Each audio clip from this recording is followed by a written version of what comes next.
বিশ্বের যে যেখান থেকে দেখছেন শুনছেন, হাসিনা ভাইয়ার কাছে আমার জিজ্ঞাসা, রেজাল্টের মাত্র একদিন পর যেখানে আমরা সুশাসনের সুবাতাসে ভরপুর থাকবো, সেটা না পেয়ে পেলাম 3টি লাশ, জামাতের আমিরের বাড়িতে হামলা, সাপটা কলিতে ভূত জয়, মহিলা দর্শন, আওয়ামী লীগ অফিসের তালা খুলে দেয়া।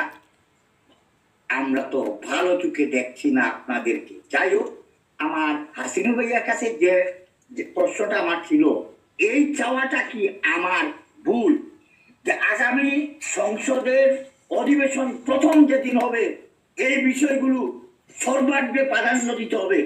জুলাই সনদের বাস্তবায়ন, যে 26-এ কোনো নির্বাচন হওয়ার কথাই ছিল না। এই 26 সালের নির্বাচনটা হয়েছে 24-এর গণ অভ্যুত্থানের কারণে।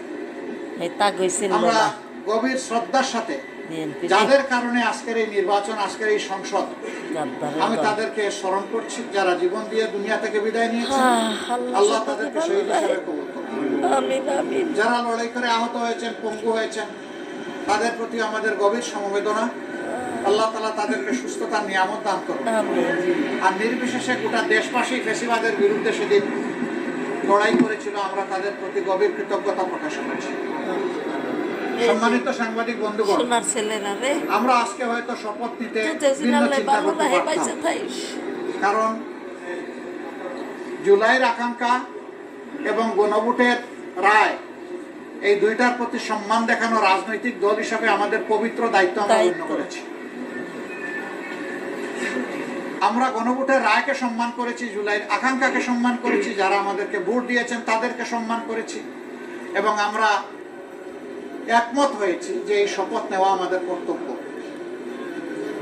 তবে আমরা মনে করি সরকারি দল শপথ না নিয়ে তারা জুলাইকে উপেক্ষা এবং অবজ্ঞা করেছেন। এতে জন আকাঙ্ক্ষার বিপরীতে তাদের অবস্থান বলে আমরা মনে করি। সংস্কারের বিপরীতে তাদের এই অবস্থান স্পষ্ট, যদিও তারা ব্যাখ্যায় বলেছেন যে পুনরবসান ঘটিয়ে